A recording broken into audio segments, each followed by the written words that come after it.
Welcome to a new season of the Strive 365 podcast, where I, Gareth Turnbull, speak each week with experienced former or current athletes, coaches and parents that have strived their own path from the transition of youth to professional levels in their chosen sport.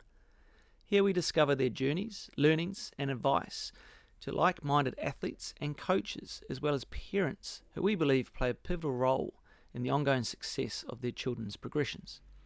It is my aim to provide you some tips and insights that will help you on your journey to your next level. We also encourage you to give us a like, share or follow on our various platforms, including our YouTube channel, as well as engage in some of the interactive content which will be new for us this season. Okay, let's go! This week I'm honoured to bring on Anthony Pietro, more commonly known as Chairman, onto the podcast. Anthony has been a major shareholder of the Melbourne Victory Football Club since its inception in 2005, where he's also acted as director since 2006 and served 12 years as chairman. This was a special episode for me as I got the chance to chat with somebody I truly look up to and has so much wisdom and gravitas when it comes to leading organisations. In this episode we look at different ways to lead, brand and image, decision making, the coach appointment process, insights around contracts and much, much more. Also, if you're finding our conversations helpful, please like, share and subscribe. Or if you want to, you can shout me a coffee using the link in the show notes below. Okay, let's go. Chairman, fantastic to have you on the podcast. Good to see you. Hi, Gareth. Thanks for having me. I'm really honoured to have you on the show. As somebody that I have certainly had a lot of time and respect for. You were fantastic to me and my wife when we moved over to Melbourne Victory nearly 6 years ago now, believe it or not. And obviously somebody in the capacity that you held then, i.e. the chairman of the biggest club in Australia, to be so generous with your time has really stuck with me, and some of the words of wisdom. And I can't think of anybody better from a business and leadership perspective to have on the show than yourself. So yeah, really looking forward to the next hour or so. Thank you, Gareth. And something that season 2 is going to afford us is probably once a month have a different perspective, so a non-athlete, non-coach, non-parent as such, and in this conversation it's around business, it's around leadership, but tying that back to the sporting industry and those three perspectives as well. I'm sure there's a lot to take out of today. Thanks, Gareth. Thanks for the kind words, and congratulations on what you're doing as well. It's really important. I've obviously been watching and enjoying it, and I think people will get a lot out of it, and this is something that's important to the growth, not just of our game, but sport in general for aspiring people. So well done and congratulations. Thank you, sir. We're going to jump straight in, rip the band-aid straight off. So I just want to take you back a few years. So, you start where you want to start, but Melbourne Victory is formed.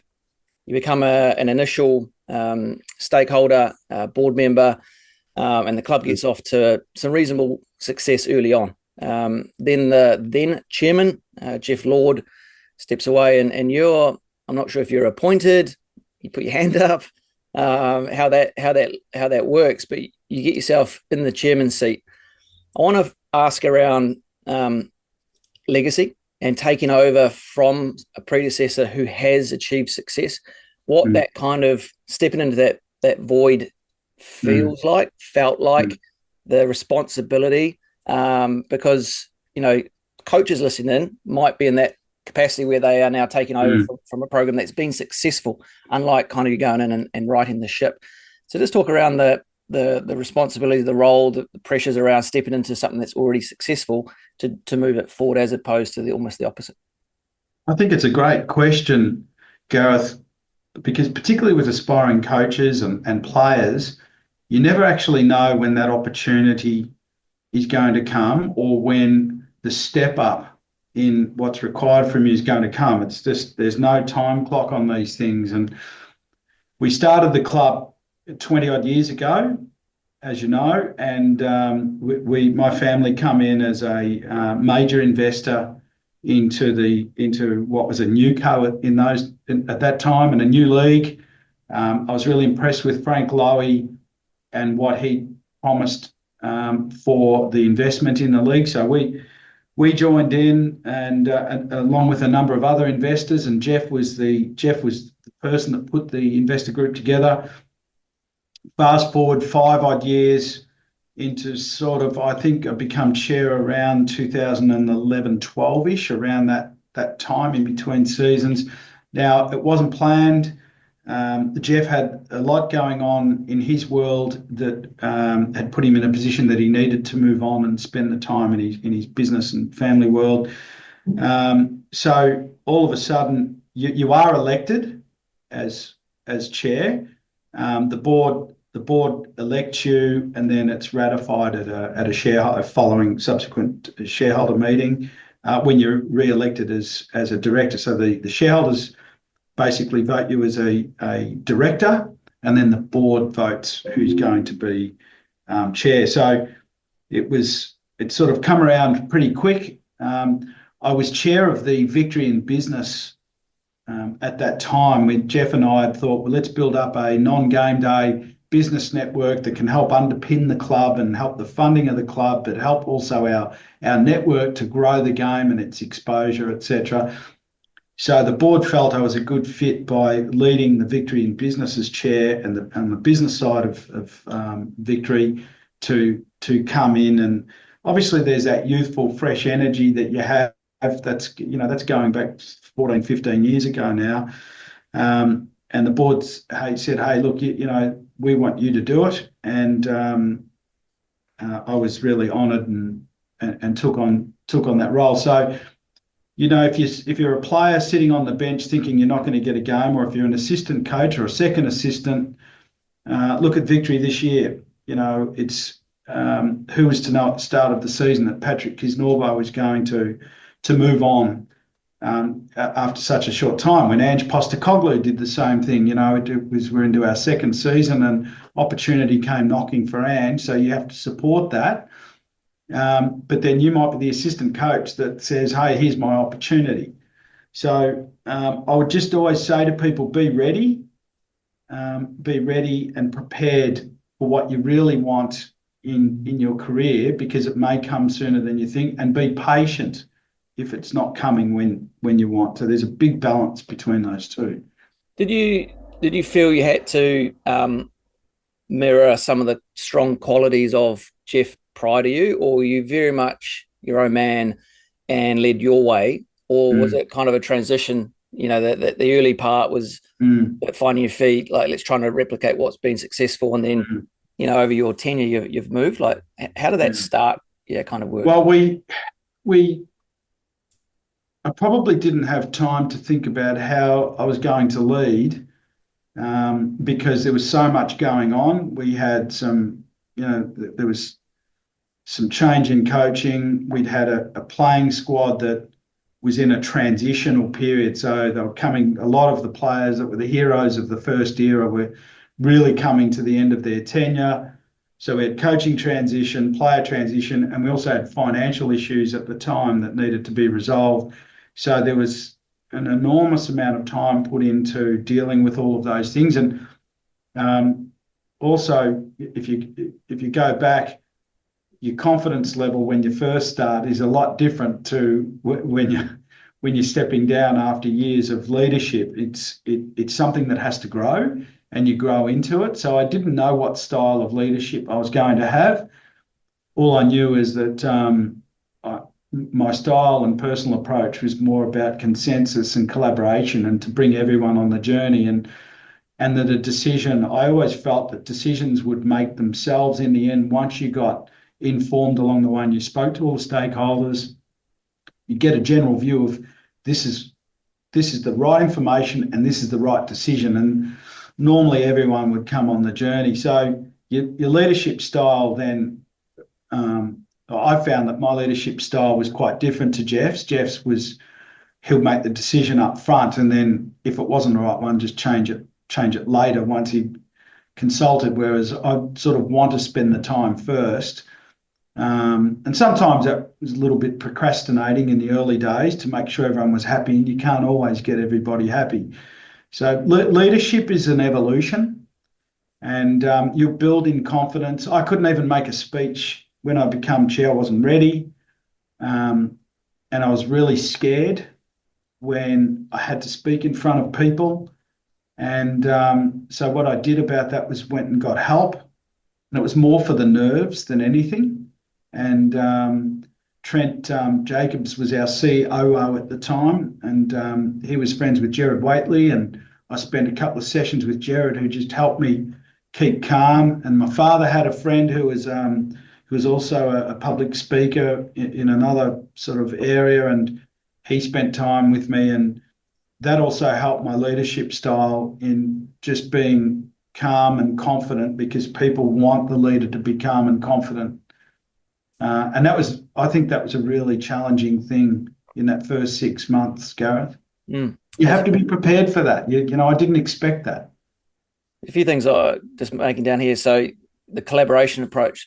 I like I don't know if it's a saying or a quote, but it's the mentality of go slow in the beginning to be able to go fast later on, as opposed to just diving straight in and then having to walk back some of your things. Yeah. You spoke about the need to constantly improve and seek others to help with that. So there's no different to being an athlete, right, or a coach.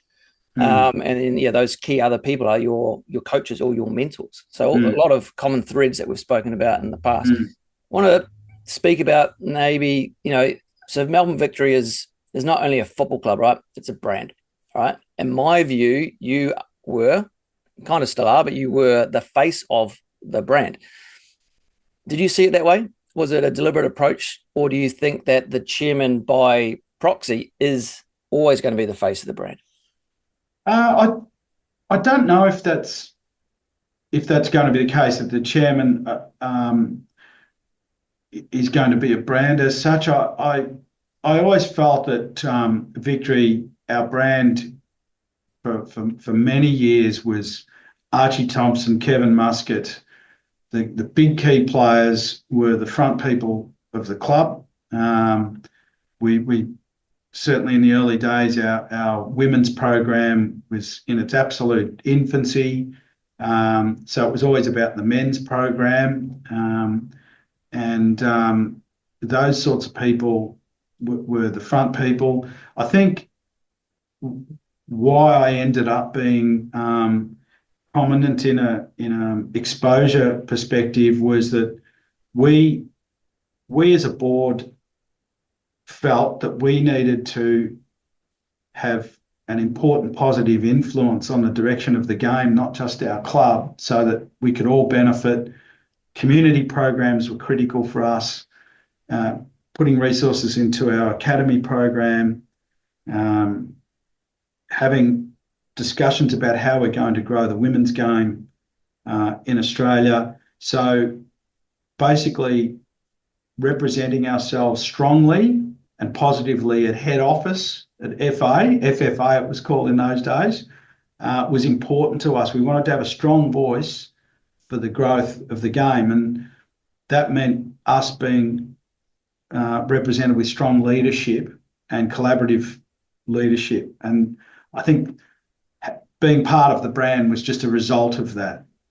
It wasn't about putting the brand first and those things follow. It was about putting those things first, and then it just so happened that my statements were quoted a lot in the media, and we as a club quoted them a lot so that we could get the message through. You mentioned representing ourselves. And I really like that, because if I'm trying to tie this back to the audience of coaches or players or ultimately we are our own brand. If we are in a leadership or a coaching position, or even as an athlete, you are your own brand. So just staying on the brand piece for a second, there's things that I think would be relatively important. Your image, that's maybe how you look, how your personality comes across, your reputation. Are these things, or how important are these things in your opinion, that if you're leading your own self brand or you're working on behalf of another brand, that these things should be forefront in people's minds, or they happen more organically? Look, it's really, all of those things are very important as long as they're genuine. And people,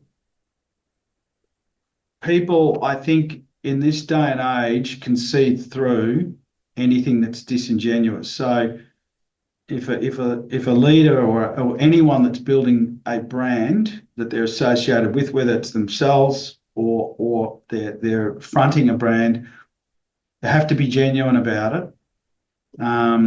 That's first and foremost, and it's got to come natural. And then, 99.9% of people have good values and what they want for the rest. In our case, we wanted to make sure that we set an example for the young people coming through. So, rightly or wrongly, we believed that we wanted to make sure we had the right club uniforms. We wanted to, our sponsors put a lot of money in to keep the club alive. They want to be represented well, so we wear the sponsors' brands. Don't walk around with baseball caps on during your work hours. You walk around with the club attire and the club branding. Those things mean a lot because we're showing mutual respect, the respect that's been shown to us. We're showing it back, and we're demonstrating to the people that support us that we're in this together. And I think those things that, there's so much around brand, that's really important. And look, along our journey, things can go wrong. Personal things can happen to people, whether you're a player or a coach, and all of a sudden the brand's up in lights that it's been ruined because, they might have been a misdemeanor somewhere that you drunk at a party and you said something wrong, and that can happen. But we've got to be careful about just someone being ruined for life because of let's call it a misdemeanor. There's some serious things that may mean the end, and we all can probably separate the differences. But if it's about someone growing and learning from a behaviour, then we need to get behind them and allow them the opportunity to recognise what it is and to improve. And that actually strengthens their brand. They can put your hand up and say, I really made a mistake and I shouldn't have said that or done that, and this is what I'm doing about it. Yep. And I think that actually strengthens brands. So there's a lot that goes into brands, and it's all intertwined. It's a 360. Well, you could call it 365 in this case, but it is a 360 because one relies on the other. The club relies on the person and the person relies on the club. And if you're working together, it's a very powerful message. Now, the brand of Melbourne Victory, it wasn't or isn't always positive and strong, right? There's been some challenges, certainly in the last number of years. I remember listening to a podcast, and Justin Langer, the former Australian cricketer and coach, spoke about leadership. And then in his way, it's like being the captain of a ship, right? The leader of the ship. The captain would only come out in 3 moments. In stormy waters to reassure that the people on board, we're fine, we're going to get through this. In a crisis, so like the iceberg is presenting itself, and then therefore the action steps of how we'll navigate that crisis. And when there's a mutiny, so when there's a people problem, internal, every other time that you don't see the captain, it's not about him or her. What's your take on that? And then how were you leading the club through those, let's say, there's 2 or 3 stormy waters in terms of, wooden spoon or, the pitch invasion at Christmas Derby? There's some recent challenges, right? So how did you act in those times? And maybe some of the thinking around why and how. Yeah, look, I think Langer's view on that is it's interesting, and it's probably the norm. I think leadership needs to be out there as well to enable the celebration of the good things and to recognise those that are making things happen in the good times. I think you shouldn't hide from that. Someone needs to recognise all of the people within a club and an organisation to say, hey, look at what everyone's doing here.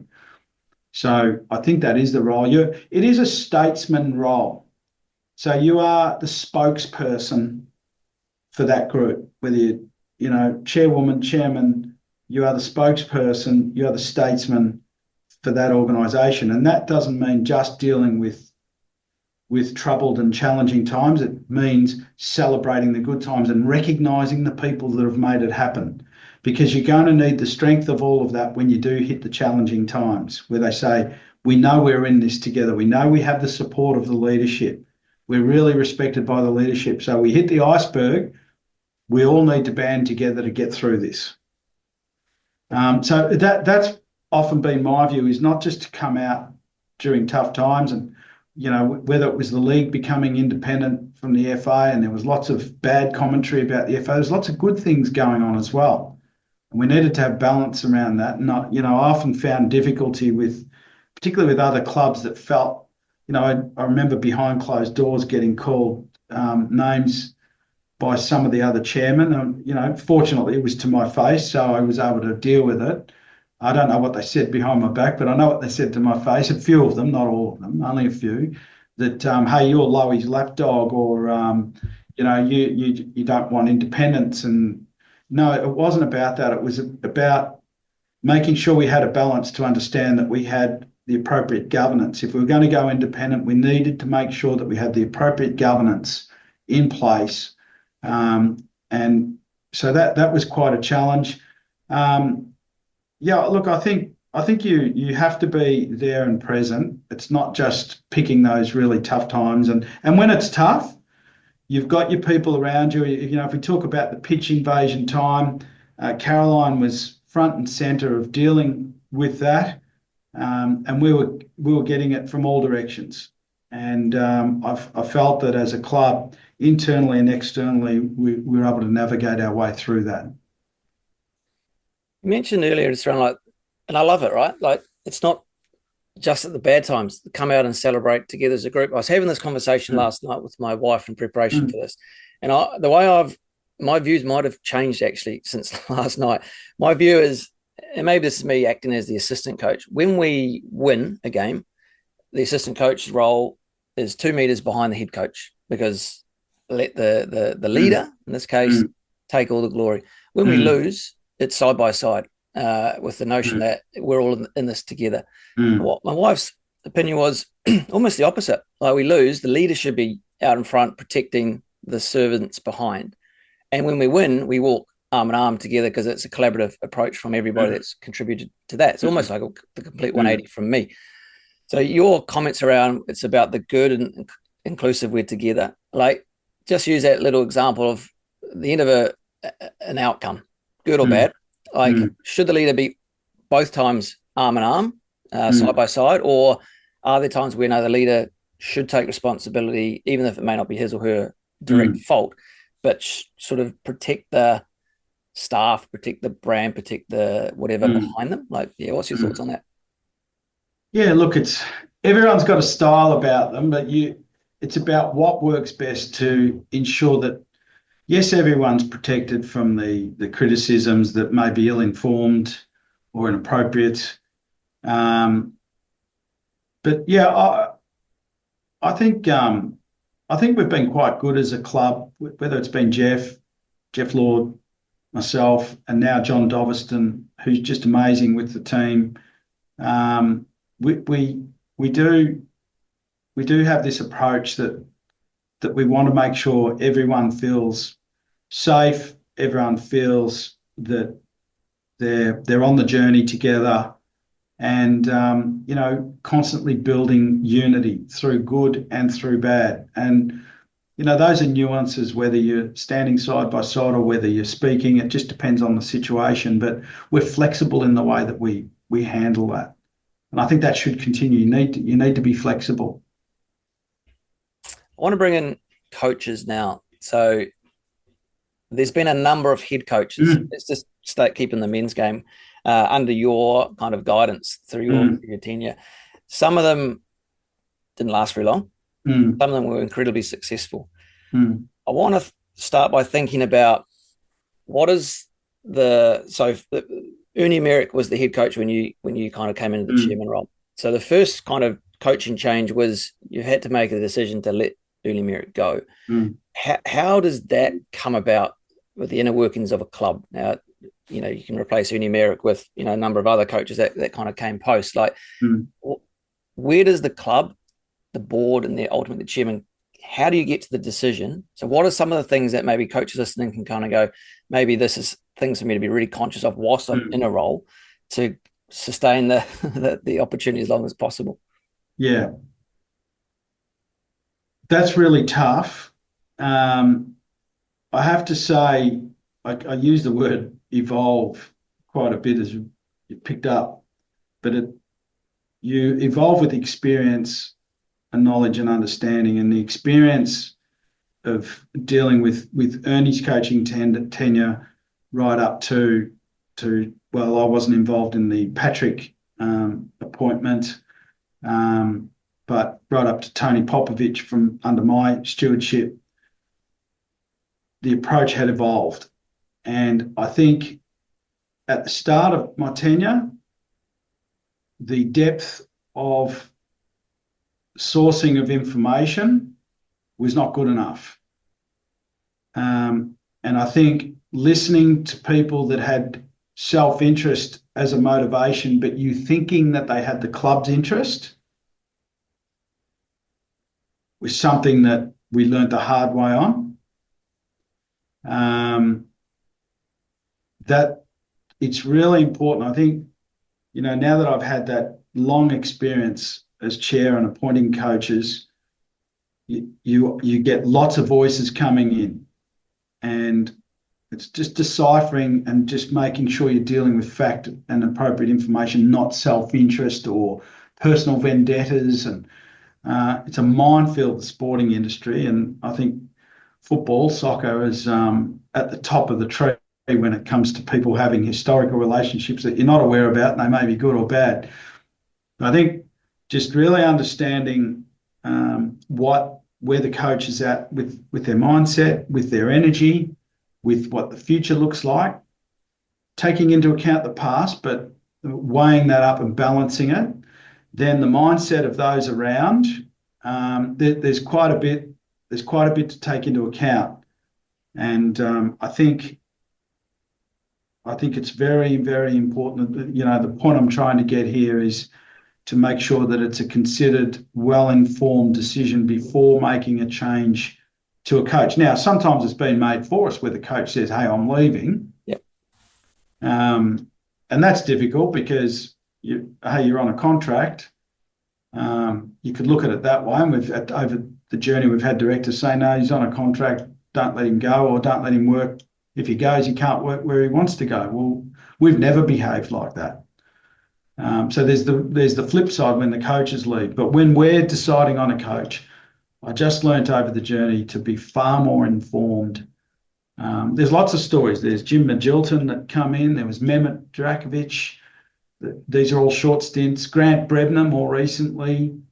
And these decisions of actually the appointment can be the first step in the wrong direction because they may not be ready. They might be banging your door down saying they want the job and they're ready. And then a month in, they're saying, "Oh, I wasn't armed for this. I wasn't equipped for that. I didn't expect this. And that attitude's not working." And all of a sudden you realize I can't work with people. So then you have to make a very tough decision, and maybe their careers set back.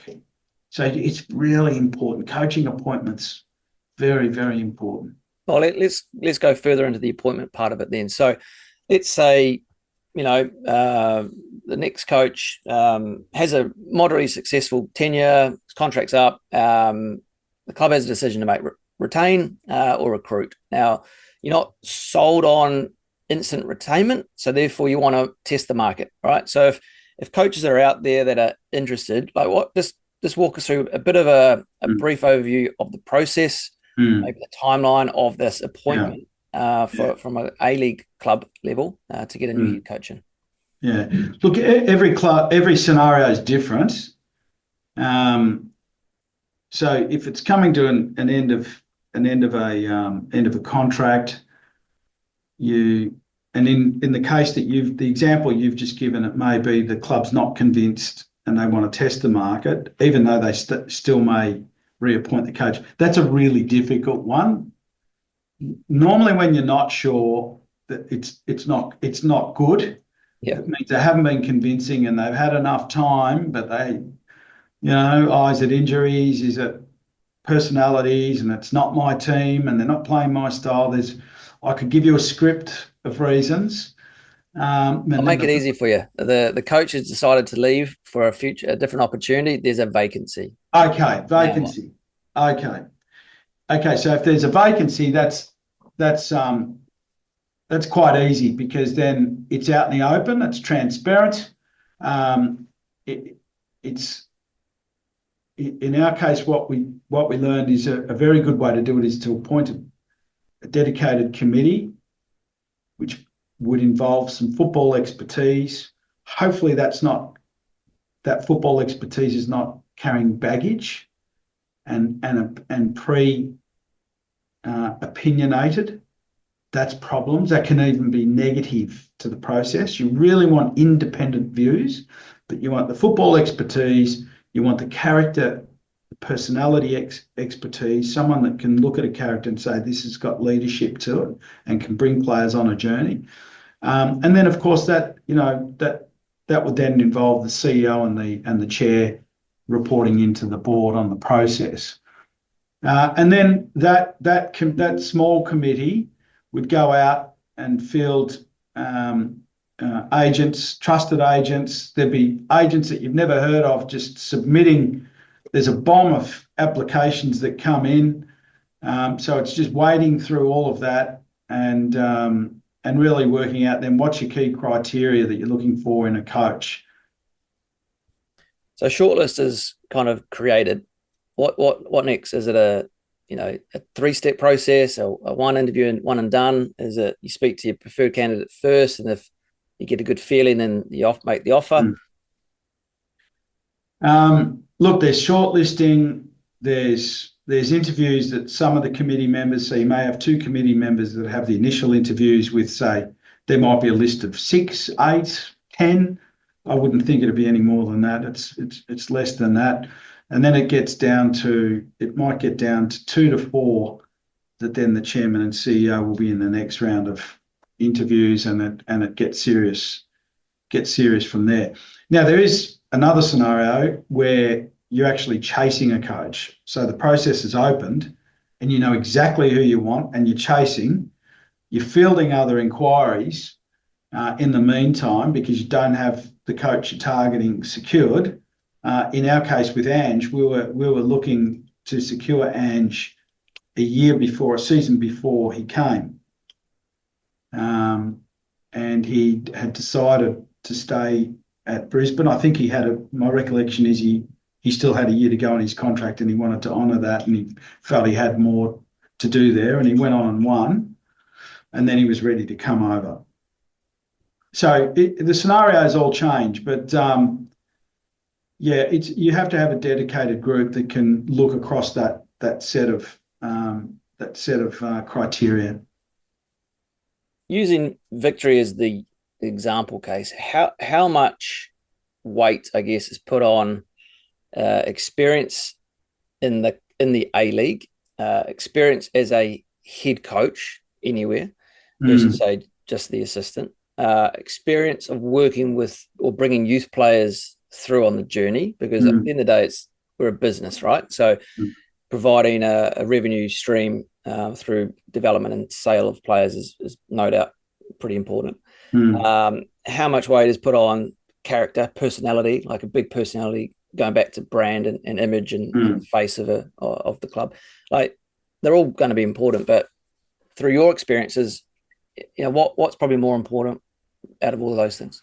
Look, all of it, Gareth. You've listed most of the criteria. I think, look, experience in the A-League, we've been able to compensate quite a bit for that as we've evolved as a club, because we've now built back-end football support where understanding the system here in Australia for finding players and development and the salary cap environment and all of those things.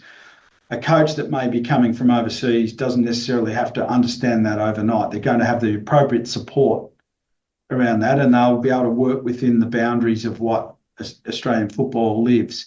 So I think we've come a long way as a league to be able to host a non-A-League experienced coach. All those other things that you mentioned, they're all they're all important. As you're going through the interview process, you might start feeling, is this person's communication skills what we need? Because you'll pick up on that. Are they going to be able to get their message through to younger players?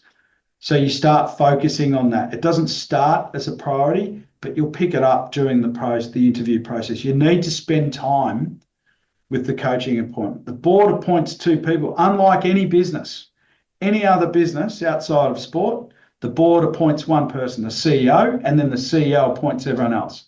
In sport, in soccer clubs, football clubs, we appoint two people, CEO and head coach.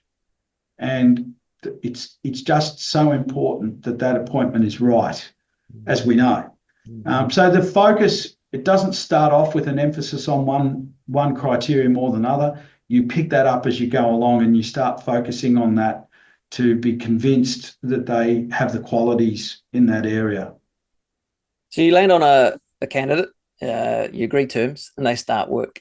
How much or how often is that connection between insert whoever head coach? Let's just use Tony Popovich as the more recent example. Yeah. Tony and yourself as the chairman, Tony as the head coach. How often when you guys talk, are you wanting to be updated around football matters, or is it around cultural matters, or how involved is the chairman in kind of the day-to-day running of the team now? The chairman's not involved day-to-day. However, whether it was Tony Popovich or all the coaches during my tenure, all of them, it was the same. We had a system where the coach would ring me on game day and give me the heads up on how the week went, what team's going to start, who's on the bench, if there are any issues, what we're looking for on the day. I would also be able to use that because we're hosting sponsors and inner sanctum people, chairman's function.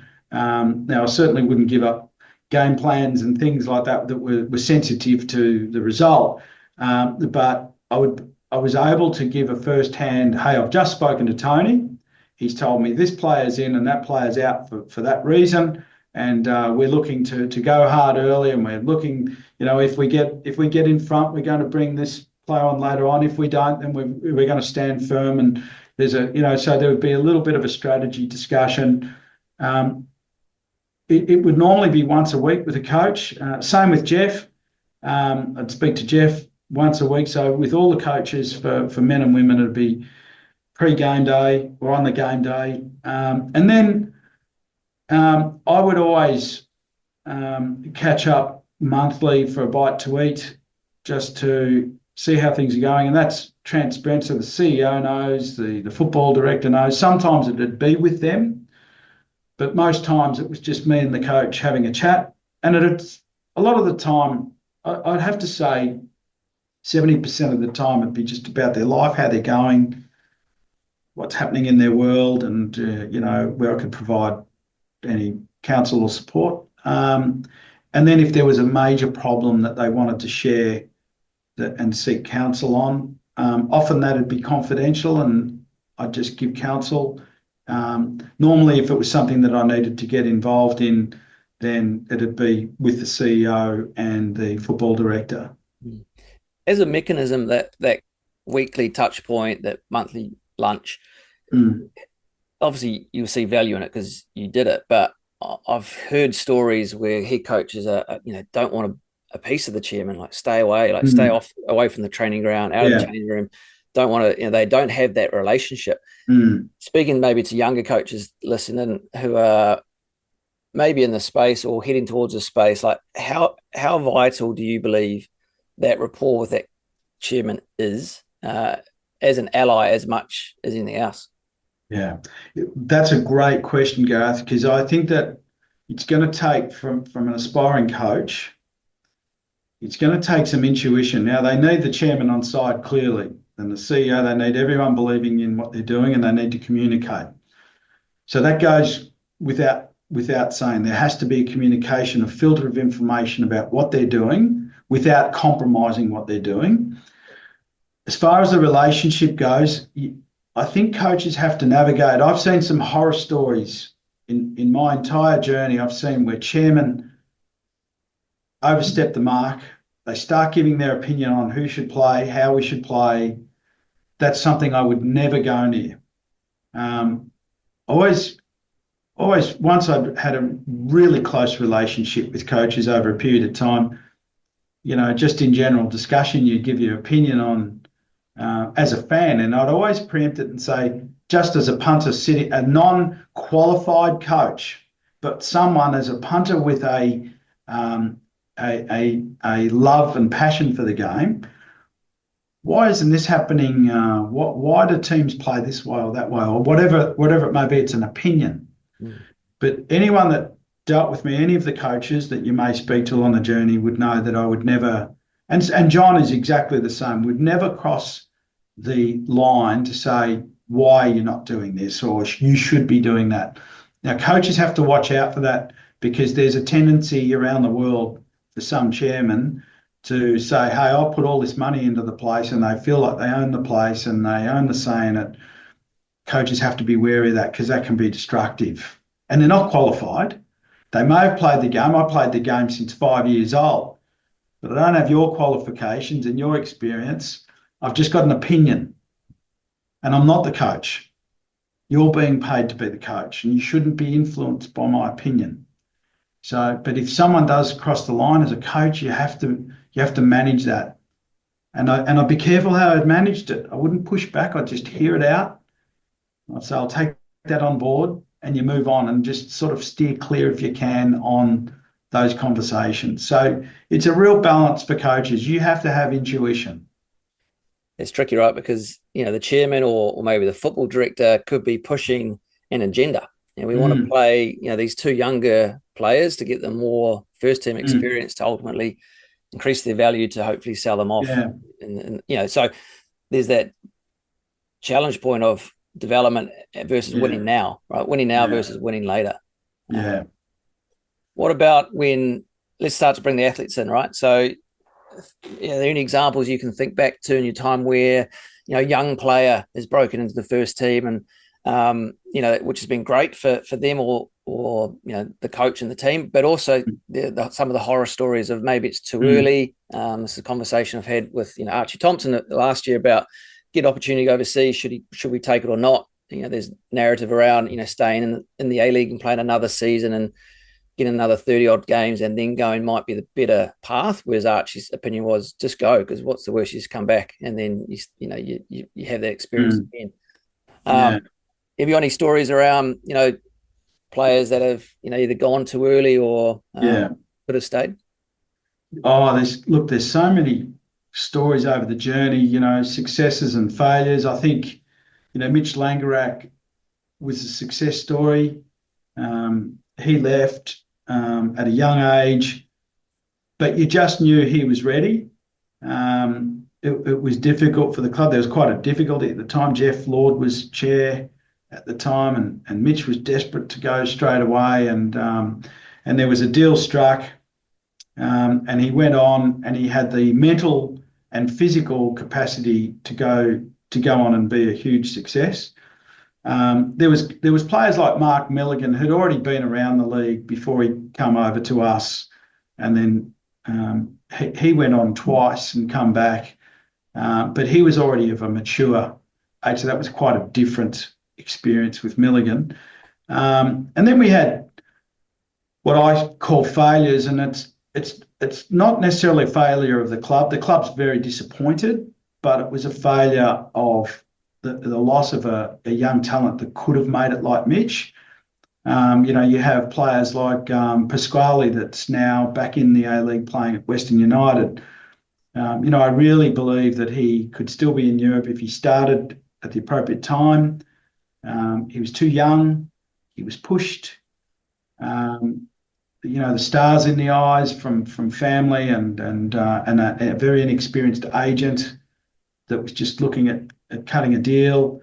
I think the common thread across all of this that I would say to parents, of young players that are relying on their parents for the final decision is, and not one parent would ever listen. I always say to parents when they ask my opinion, the one thing I can guarantee you is you're not going to listen to my advice. I have to tell you that up front because I haven't had one yet.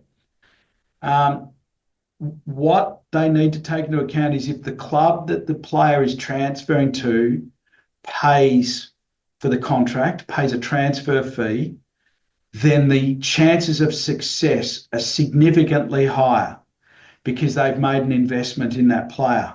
And when football people, the football department, has paid for a player to come over, the next thing you know, they're in a board meeting and the board says, how's that player that we paid $500,000 for, $300,000 for, or $1 million for? They never ask, how's that player Pasquale that we got for free? Mm. He's been farmed out at some C League club in Italy or a B League club and playing in snow and unseen anymore, and his body not being developed properly because they paid nothing. There was no investment, and that's just the way the economics of football works. Then the coaches or the football department people that made the investment are held to account on the investments, not on the freebies.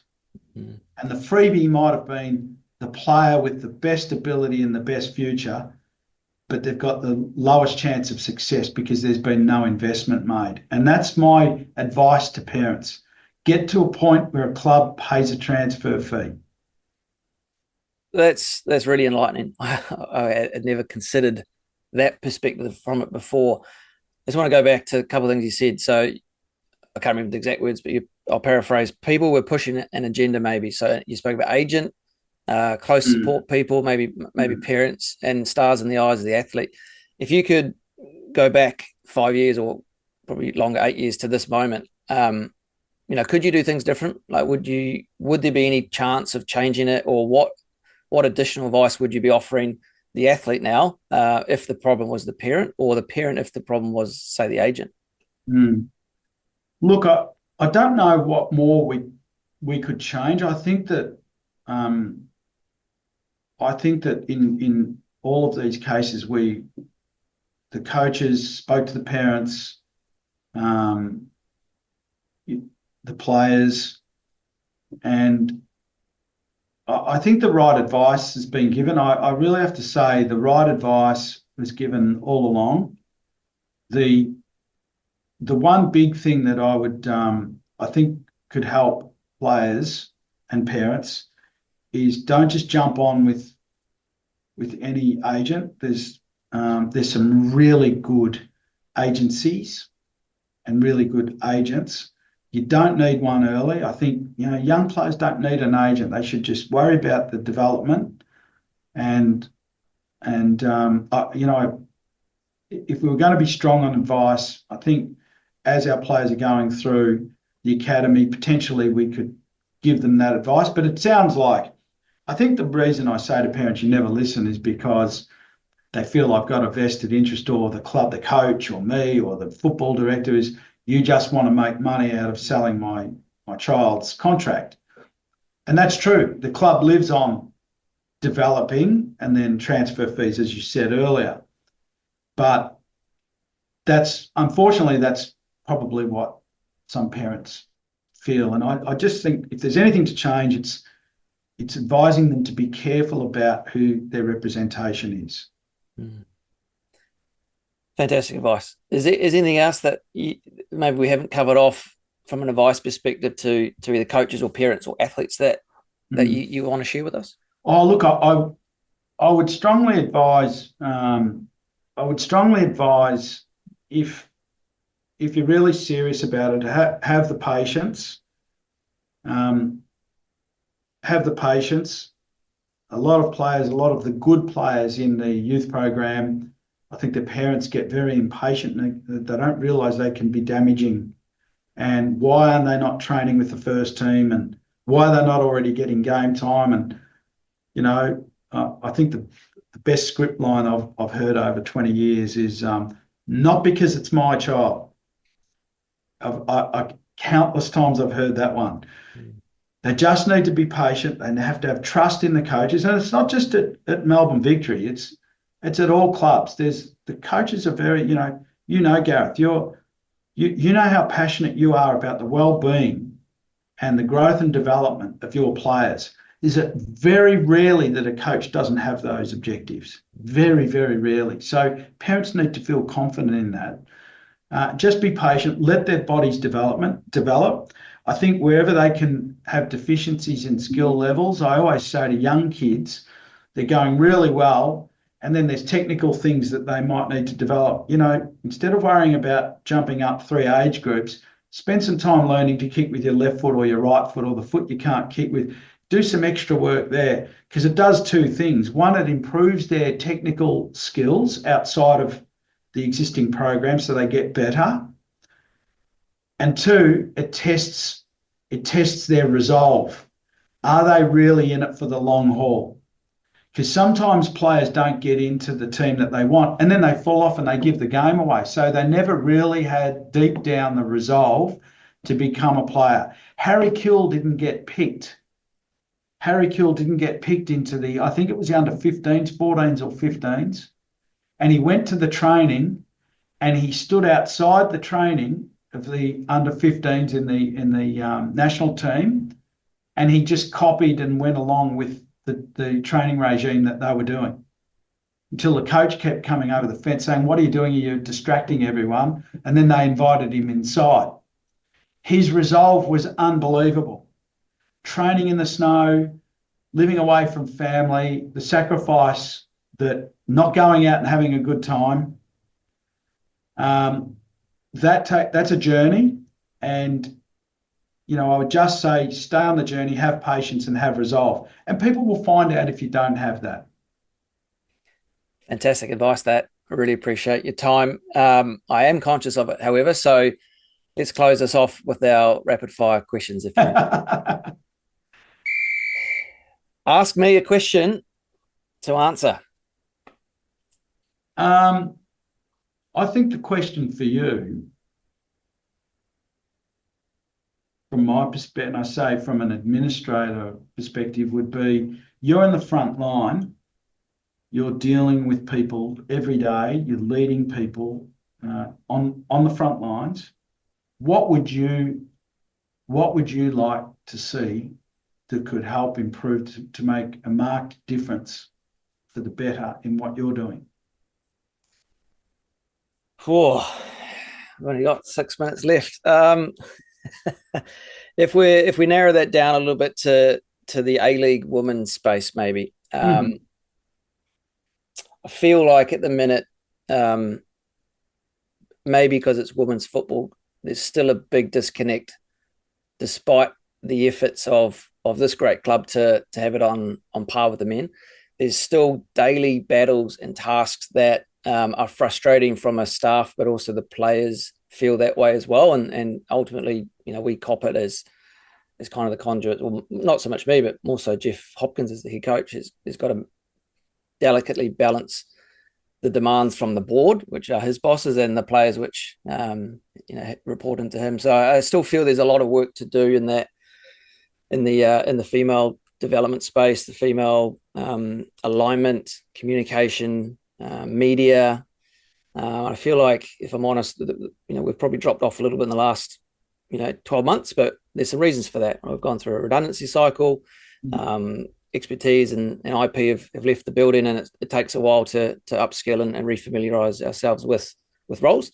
But in the 6 seasons that I've been here, it's massively improved from when we first started. We're now training at one of the best training facilities in the state.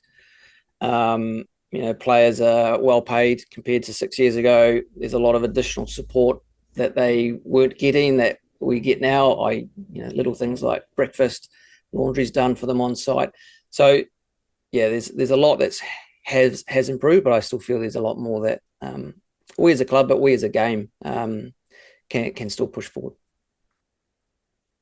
So you're saying how can you improve support with limited resources?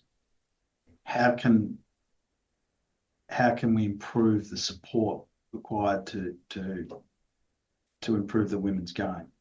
Yeah, I think a big part of that, this is just my opinion, is from my perception, staff. Let's take the media department or social media team.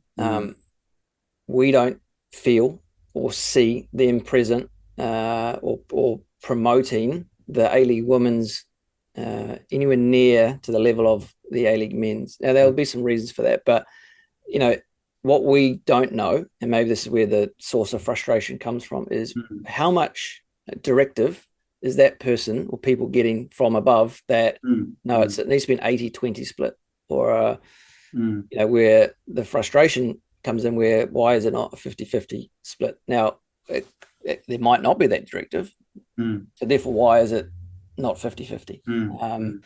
So it's a never-ending battle where, you know, athletes and coaches and support staff who all wear the same badge ultimately, sometimes, you know, don't have the full picture, and that's normal, but you know, can more information as well as ultimately a resource be directed down that stream. I probably feel the same around our junior pathway space. Again, it's a incredibly important part of the club. There's 1,000 pre-academy or girls pathway athletes that are not playing necessarily for Melbourne Victory because they're not quite in the academy or the A-League space. But again, how much energy is given towards the future generations as opposed to maybe the here and now. So yeah, there's a lot in that, and again, there's a lot of good people working hard to hopefully to push both those spaces forward.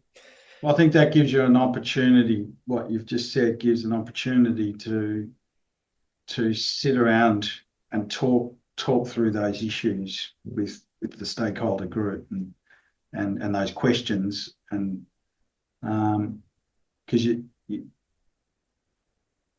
everyone needs, as you say, the information on why things are or are not happening, and that way it's the best way to get aligned on the way forward. So there's an opportunity for some discussions. Yeah, I came across something a few years ago, like KPIs, right? Instead of like normal KPIs, it's so K is keep, P is people, and then the I changes. So keep people informed, inspired, and you know, and help them improve. I think that's good. Those are some things that I think all businesses and all industries can kind of keep forward as well. Let's move on. I would like for you to outline a concept or idea that, you know, maybe from the business world or the chairman component that we can implement in our space. Look, I think throughout my tenure as chair at Victory, and as in our business as group CEO,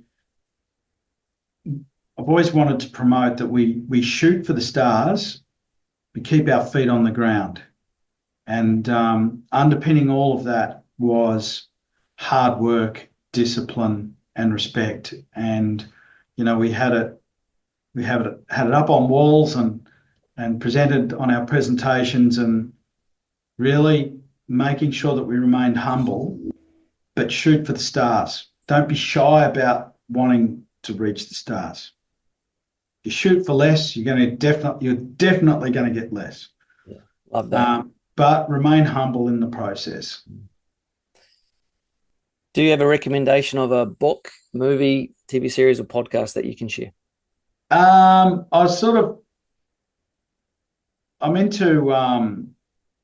into biographies because I think people's success and failure, you can learn a lot from. So the failures, rising quickly without foundation, the rise and fall of Alan Bond. So it's an old book, but it's an Australian icon that rose and fell spectacularly, and I thought there was some great learnings in there. Frank Lowy, Pushing the Limits, I thoroughly enjoyed. I mean, I took a personal interest because of his leadership of football and the new era of football in Australia, but his story is amazing. And then the rise of Kerry Packer, I thought there was some good lessons in there, not just about Kerry Packer rising to success, but there was lots of failures in that and lots of breakdowns in relationships that you can learn from how not to do. So I felt that biographies like that, and there's many more that I've read, were thoroughly enjoyable because you always relate things back to your own life and position, and you can learn a lot.